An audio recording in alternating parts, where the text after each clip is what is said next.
हमने अन्य वीडियोस में किसी रैखिक समीकरण के मानक रूप यानी कि स्टैंडर्ड फॉर्म पर चर्चा की है और इस वीडियो का उद्देश्य कुछ चीजों को स्पष्ट करना और उन मतभेदों को हल करना है जो हम मानक रूप यानी कि स्टैंडर्ड फॉर्म के बारे में विभिन्न कक्षाओं में देखने को पाते हैं। तो यहाँ हर कोई सहमत है कि मानक रूप यानी कि स्टैंडर्ड फॉर्म सामान्यतः एक रैखिक समीकरण है जहां आपके पास किसी संख्या का गुणा x के साथ होता है, फिर किसी दूसरी संख्या का गुणा y के साथ होता है और इन दोनों का योग किसी एक नियतांक c के बराबर होता है। तो मानक रूप में लिखे हुए समीकरणों को यदि हम देखें तो वह किस प्रकार से होंगे? तो समीकरण कुछ इस प्रकार से होगा 3x + 4y = 10 या फिर 2x + 5y = -10। सभी लोग सहमत होंगे कि ये समीकरण स्टैंडर्ड फॉर्म में लिखे हैं और सभी लोग यहां भी सहमत होंगे कि निम्नलिखित समीकरण स्टैंडर्ड फॉर्म में नहीं लिखे हैं यानी कि मानक रूप में नहीं लिखे हैं। उदाहरण के लिए मैं लिखूं 3x = -4y + 10। अगर आप इन दोनों समीकरणों को देखें तो ये दोनों समीकरण तुल्य हैं यानी कि ये दोनों ही इक्विवेलेंट हैं, लेकिन फिर भी ये समीकरण मानक रूप में नहीं है यानी कि स्टैंडर्ड फॉर्म में नहीं है। इसे हम मानक रूप नहीं कहेंगे। इसी प्रकार यदि मैं लिखूं y = 3 × x + 7, यह भी मानक रूप में नहीं है यानी कि यह भी स्टैंडर्ड फॉर्म में नहीं है। अब एक ऐसी जगह जहां कुछ लोग असहमति व्यक्त करेंगे वह है यदि आप कुछ इस प्रकार से समीकरण को लिखें 6x + 8y = 20। तो यहां पर क्या है ऐसा जिससे कुछ लोग हो सकता है आपसे बहस करें कि यह मानक रूप यानी कि स्टैंडर्ड फॉर्म में नहीं है। कुछ लोग कहेंगे कि मानक रूप समीकरण का वह रूप होता है जिसमें ये x के गुणांक और ये y के गुणांक और ये नियतांक जो कि यहां पर कैपिटल A, कैपिटल B तथा कैपिटल C है, इनके बीच कोई सार्व गुणनखंड नहीं होना चाहिए यानी कि इनके बीच कोई कॉमन फैक्टर नहीं होना चाहिए।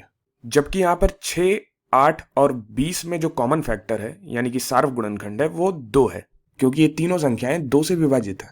तो हो सकता है कुछ लोग कहें कि ये समीकरण स्टैंडर्ड फॉर्म में नहीं है और इसे स्टैंडर्ड फॉर्म में बनाने के लिए हमें दोनों पक्षों में 2 से भाग देना होगा और 2 से भाग देने पर हमें वापस से यह समीकरण 3x + 4y = 10 मिल जाएगी। तो इस प्रकार से यह समीकरण मानक रूप में बदल जाएगा और इस प्रकार से मानक रूप को देखना काफी उपयोगी भी है, क्योंकि फिर आपके पास केवल एक अद्वितीय यानी कि यूनिक समीकरण होती है। लेकिन खान एकेडमी पर इस तरह का कोई प्रतिबंध नहीं है। जब आप एकेडमी पर अभ्यासों यानी कि एक्सरसाइजेस को करेंगे तो हम बस चाहते हैं कि आप इस तरह से सोचें कि क्या दिया हुआ समीकरण ax + by = c के रूप में है या नहीं। यहां आपको कैपिटल A, कैपिटल B और कैपिटल C में कोई कॉमन फैक्टर है या नहीं इस बारे में नहीं सोचना है। यदि समीकरण इस रूप में है तो समीकरण मानक रूप यानी कि स्टैंडर्ड फॉर्म में कहा जाएगा। तो खान एकेडमी के उद्देश्य के लिए यह समीकरण मानक रूप में ही माना जाएगा। लेकिन आप बिल्कुल भी आश्चर्यचकित ना हो यदि आपको कोई यह कहता हुआ मिले कि समीकरण से कॉमन फैक्टर हटाने के बाद ही वह मानक रूप में माना जाता है। अब दूसरा उदाहरण कुछ इस प्रकार से होगा -3x - 4y = -10। यहां कुछ लोग आपसे कहेंगे कि यह स्टैंडर्ड फॉर्म में नहीं है, क्योंकि यहां वो चाहते हैं कि प्रथम गुणांक यानी कि जो x का गुणांक है जो कि यहां -3 है और जिसे हमने यहां पर कैपिटल A से लिखा है, यह 0 से बड़ा हो यानी कि कैपिटल A > 0, जबकि यहां पर तो -3 है जो कि 0 से छोटा है यानी कि यह <0 है। लेकिन हमारा उद्देश्य है कि हम खान एकेडमी पर इसे भी मानक रूप में माने। मैं बस चाह रहा हूं कि आप यह जानकारी में रखें, क्योंकि कुछ लोग आपको मिल सकते हैं जो यह कहें कि यह मानक रूप यानी कि स्टैंडर्ड फॉर्म में नहीं है, क्योंकि यहां कैपिटल A जो कि प्रथम गुणांक है, x का गुणांक है, वह 0 से बड़ा नहीं है। अब एक और उदाहरण लेते हैं जहां पर कुछ लोग मानक रूप को लेकर अपनी असहमति व्यक्त कर सकते हैं। वह है 1.25 × x + 5.50y = 10.50। यहां कुछ लोगों का इस समीकरण को मानक रूप में ना मानने के पीछे का जो कारण है वो यह है कि वो कहते हैं कि कैपिटल A, कैपिटल B तथा कैपिटल C ये पूर्णांक होने चाहिए यानी कि इंटीजर होने चाहिए। तो यहां पर A 1.25 है, B 5.50 है और C 10.50 है। इसको पूर्णांक बनाने के लिए आप किसी एक संख्या से गुणा कर सकते थे जो तीनों के लिए काम करती और इसको पूर्णांक बना देती। जैसे कि इसको हम 100 से गुणा कर सकते थे, जिससे कि ये तीनों पूर्णांक हो जाते। लेकिन खान एकेडमी के उद्देश्यों के लिए हम इसको मानक रूप में ही मानेंगे, तो इसे भी हम मानक रूप में मानते हैं, यानी कि स्टैंडर्ड फॉर्म में मानते हैं। और यह समीकरण भी मानक रूप में ही था।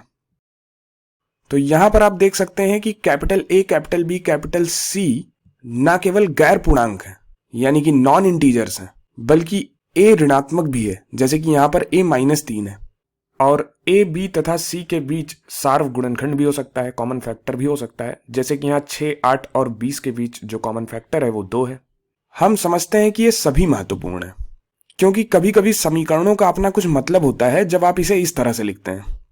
हम यह देखेंगे कि जब हम कुछ शब्द समस्याओं यानी कि वर्ड प्रॉब्लम्स को हल करते हैं, जब हम वास्तविक जीवन से जुड़ी कुछ समस्याओं को हल करने के लिए समीकरणों का निर्माण कर रहे होते हैं, तब उन्हें समझना आसान होगा जब आपने मानक रूप को बताए गए तरीके से समझा है। तो खान एकेडमी के उद्देश्य के लिए ये सभी स्टैंडर्ड फॉर्म में है, यानी कि मानक रूप में है।